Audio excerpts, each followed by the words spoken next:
हर खबर पर होगी आपकी पकड़। डाउनलोड कीजिए ABP live app.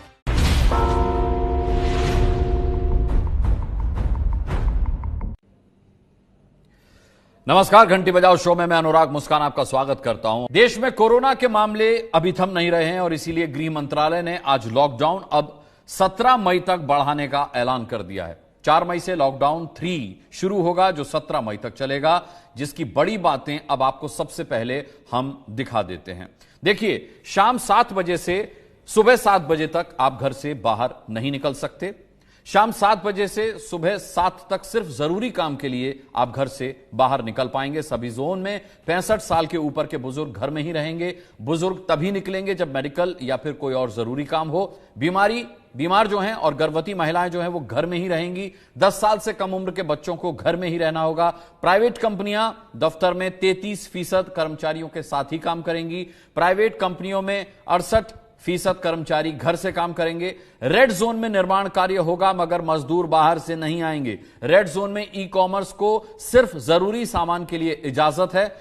Containment zone को छोड़कर के सोशल डिस्टेंसिंग के साथ शराब की दुकानें हर जगह खुलेंगी। यह सबसे बड़ी बात लॉकडाउन 3.0 की। अब आपको हम अपने संवाददाताओं से मिलवाते हैं और उनसे लाइव अपडेट लेते हैं। लखनऊ से हमारे साथ इस वक्त रणवीर जुटे हुए हैं, मुंबई से हमारे साथ अजय दुबे हैं, जयपुर से मनीष शर्मा और रांची से आदर्श सिंह हमारे साथ जुड़ेंगे। सबसे पहले मुंबई चलते हैं अजय दुबे के पास। अजय, 24 घंटे में 26 मौतें, महाराष्ट्र का यह आंकड़ा जो अब तक का सबसे ज्यादा है। मुंबई में भी बहुत से केस निकल रहे हैं। लगातार कुल मिलाकर महाराष्ट्र पूरा रेड जोन बना हुआ है।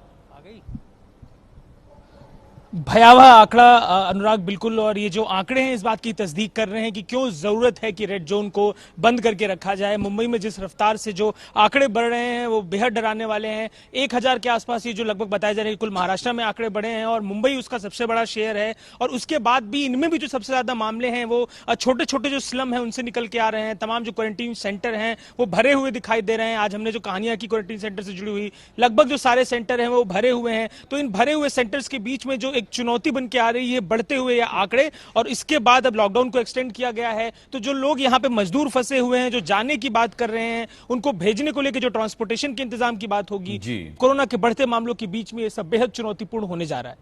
जी बिल्कुल। और मैं अजय आपसे निवेदन भी करूंगा, क्योंकि आप महाराष्ट्र और मुंबई की खबर हमें बता रहे हैं, एहतियात बरतिए, हमेशा मास्क पहन करके रहिए, यह मेरा आपसे निवेदन है।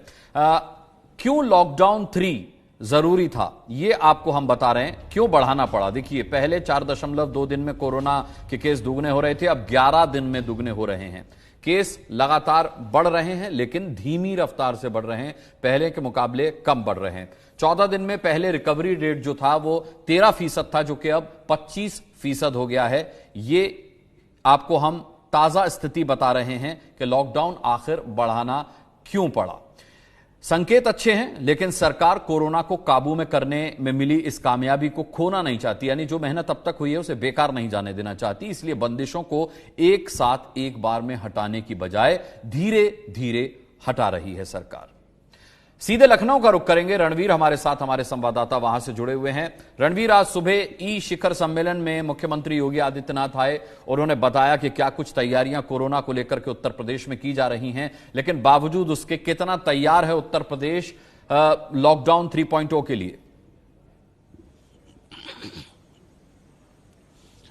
देखिए, उत्तर प्रदेश में 2328 मामले सामने आ चुके 2328 मामले सामने आ चुके हैं, माफ कीजिएगा, और 42 लोगों की मौत हो चुकी है। आबादी के हिसाब से देखें तो ये आंकड़े काफी संतोषजनक हैं, इसलिए क्योंकि 25 करोड़ के आसपास की आबादी है और 2328 मामले सामने आए हैं। लेकिन आगरा अभी भी बहुत चिंता का विषय बना हुआ है। इसीलिए आज टीम 11 की बैठक के बाद मुख्यमंत्री ने निर्देश दिया है कि आगरा में कुछ और डेडिकेटेड अफसर्स की नियुक्ति की जाएगी ताकि वहां के हालात को संभाला जाए। 497 केस अब तक आ चुके हैं और साथ ही 19 जिलों को रेड जोन में रखा गया है, जहां पर कोई ढील नहीं दी जाएगी और लॉकडाउन का कड़ाई से पालन होगा। वहीं 36 जिले ऑरेंज में हैं और 20 ग्रीन जोन में हैं। तो उत्तर प्रदेश की स्थिति अगर देखें तो 75 जिलों में 19 जिले ऐसे हैं जो रेड जोन में हैं और उसमें राजधानी लखनऊ है, कानपुर है, नोएडा है, बुलंदशहर, तो इस तरह के तमाम ऐसे शहर हैं जिन शहरों पर बहुत विशेष निगरानी रखी जाएगी। मुख्यमंत्री रोज 10:30 या 11 बजे एक बैठक लेते हैं टीम 11 के साथ और रोजाना रोजाना एक एक चीज का अपडेट लेते रहते हैं। ऐसे में स्थिति काफी हद तक नियंत्रण में है, लेकिन इस वक्त अगर थोड़ी भी ढिलाई दी गई तो उत्तर प्रदेश का हाल भी महाराष्ट्र में जैसा हो सकता है। इसीलिए उत्तर प्रदेश की जो व्यवस्था है उसको और कड़ी करने की जरूरत है, और यही अभी आगे 2 हफ्ते तक देखने को मिलेगा, जहां उत्तर प्रदेश में लोगों को घरों में रहना पड़ेगा। और जो ढिलाई दी भी जाएगी उसमें भी बहुत संवेदनशील तरीके से पुलिस की निगरानी में लोगों को ढील दी जाएगी, ताकि जो अभी तक नियंत्रित आपने उत्तर प्रदेश की जानकारी दी। अब जयपुर में क्या स्थिति है, राजस्थान में क्या स्थिति है, मनीष शर्मा हमारे साथ जुड़े हुए हैं, हमारे संवाददाता। मनीष, लॉकडाउन शुरू हो रहा है 3.0 17 मई तक चलेगा। स्थिति कोई बहुत ज्यादा राजस्थान की स्थिति अगर देखी जाए तो अच्छी नहीं है। जी अनुराग, बिल्कुल 2666 मामले अब तक राजस्थान में सामने आ चुके हैं।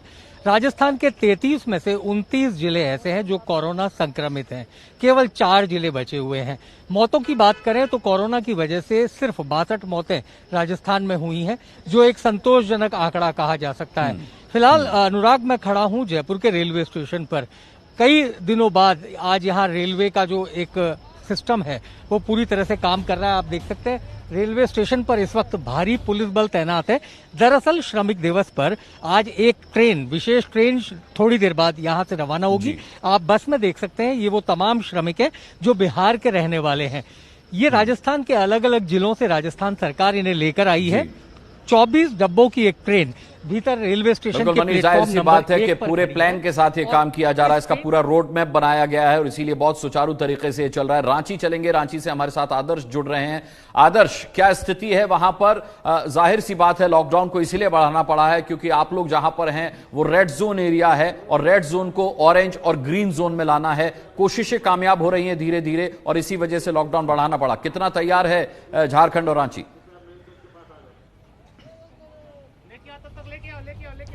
देखिए अनुराग, 24 जिले हैं झारखंड में और तकरीबन 10 जिले ऐसे हैं जो ऑरेंज में हैं। जहां पर मैं खड़ा हूं रांची में, ये राजधानी है और ये रेड जोन में है। और सबसे ज्यादा केसेस, जो 113 केसेस पूरे राज्य में, सबसे ज्यादा केसेस यहीं यानी रांची से ही पाए गए हैं। और जिस जगह पर मैं खड़ा हूं, जैसा कि मेरे सहयोगी बता रहे थे मनीष, की रेलवे स्टेशनों पर एक बार फिर से हलचल लौटी है। और आज तेलंगाना से रांची के लिए एक स्पेशल ट्रेन, जो कि इस पूरे लॉकडाउन के दौरान जो मजदूरों को, प्रवासी लोग हैं, उन्हें लेकर पहली बार आ रही है। और ये ट्रेन सीधे इसी हटिया स्टेशन पर आने वाली है और इसको लेकर खास तरीके की तैयारी की गई है। यहाँ पर अगर आप देखें तो मजदूरों के लिए राहत की बात है आदर्श। और अगर यही स्थिति रहती है, कोरोना पर धीरे धीरे हम लोग इसी तरह विजय पाते रहे तो फिर सारी परेशानियां दूर होंगी, इसमें कोई दो राय नहीं है। सभी संवाददाताओं का बहुत बहुत धन्यवाद हम करना चाहेंगे। लाइव अपडेट आगे भी जरूरत पड़ी तो अपने संवाददाताओं के पास हम जाकर लेते रहेंगे।